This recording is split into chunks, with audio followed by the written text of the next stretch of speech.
at 9 tonight, we get a behind-the-scenes look at Oahu's 911 call center. Very stressful and busy place. We've all seen the Hollywood version. In fact, Monday night right here on KHON2, the show that just concluded, 911. But what's it really like for the people who deal with real-life emergencies every single day? Marissa Yamani tonight with the story you'll see only on KHON2.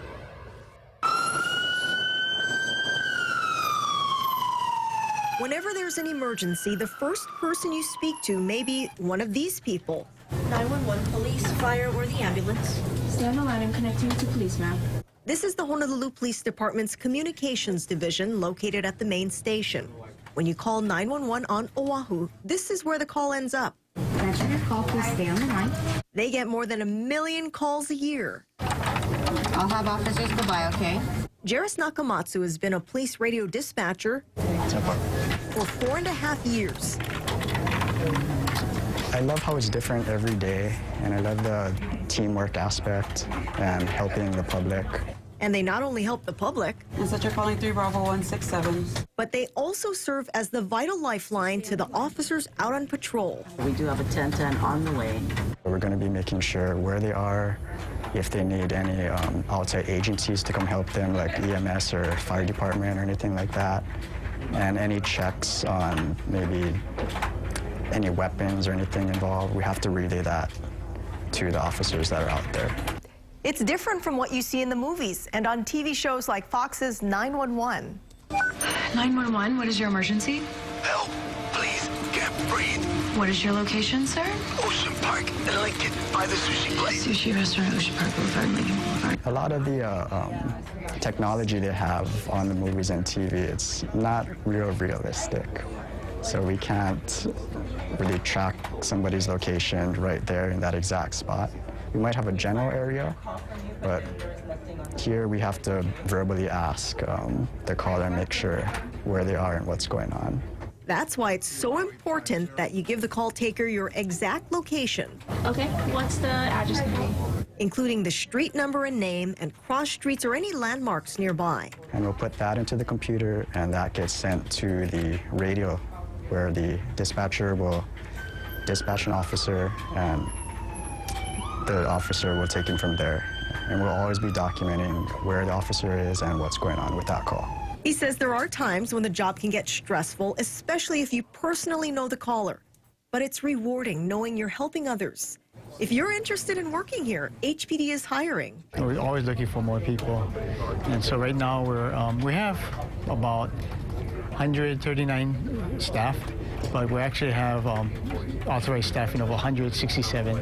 Police radio dispatchers are civilian employees, and they have to go through training that lasts a year. For me personally, I had no prior knowledge of law enforcement or anything like that. So you're going to go to class and learn how to classify each type of call and how the computer system works.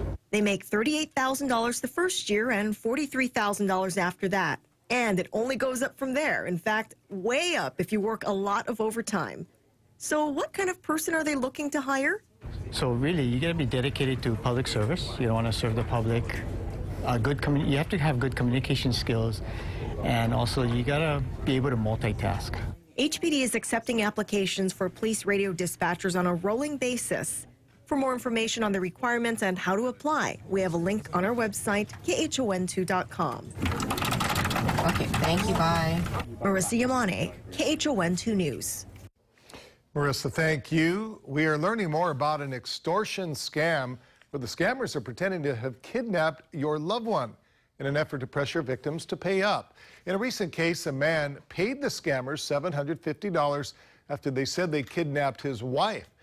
He thought the scam was real because the scammers spoofed the man's wife's phone number, meaning when they called, it appeared as though the call was coming directly from her phone. That gentleman went out and was able to get some prepaid Visa cards and then provided the Visa card numbers to the gentleman over the phone. And only after he had paid the money did he finally get in contact with his wife, who then stated that she was actually fine. Now, police say if you do get any type of call similar to this, call police right away. And in the meantime, try to get in touch, obviously, with a family member that the caller says might be in trouble.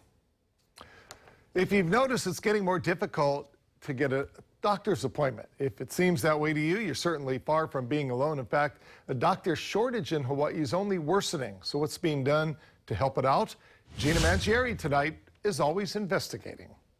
Hawaii's doctor shortage is already very severe for the number of doctors we have for the population our size. And it's even worse in places like the neighbor islands or even areas of rural Oahu, where there are very few physicians in certain specialties. Some areas have no access without flying even over to Oahu for care.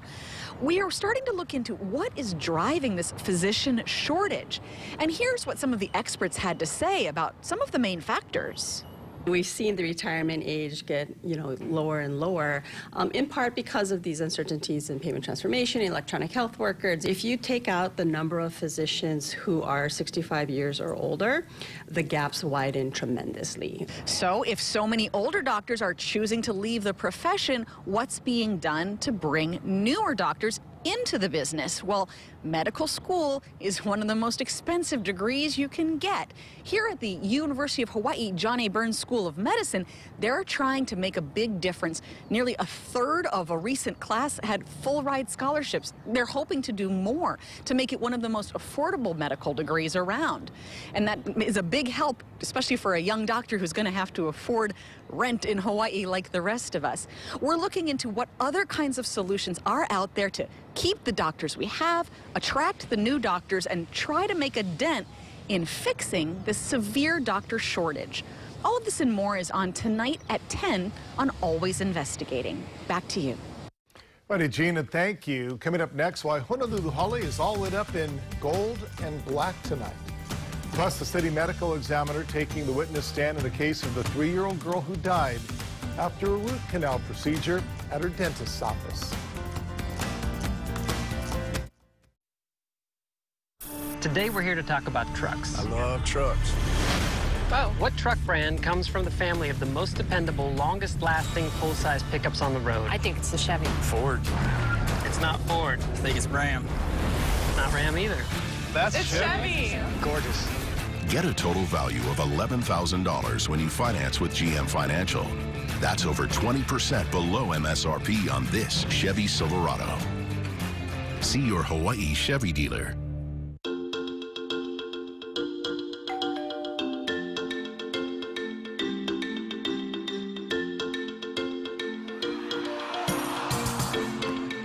When you have doctors working as a team for your health, you get the care you need to help you thrive.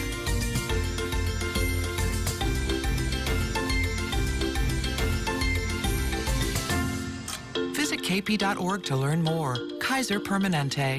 Thrive.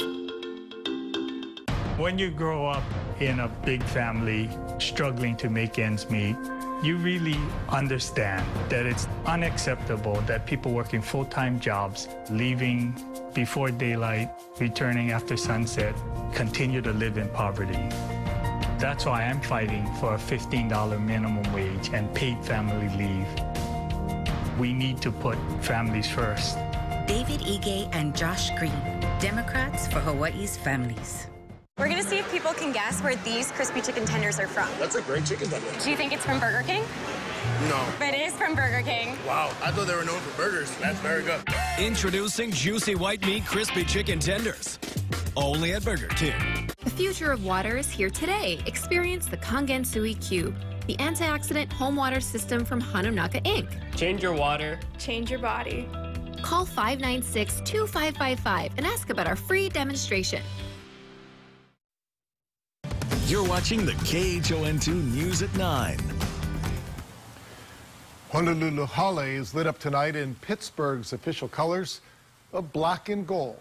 It's in solidarity with the victims of the synagogue shooting on Saturday, where 11 people were killed.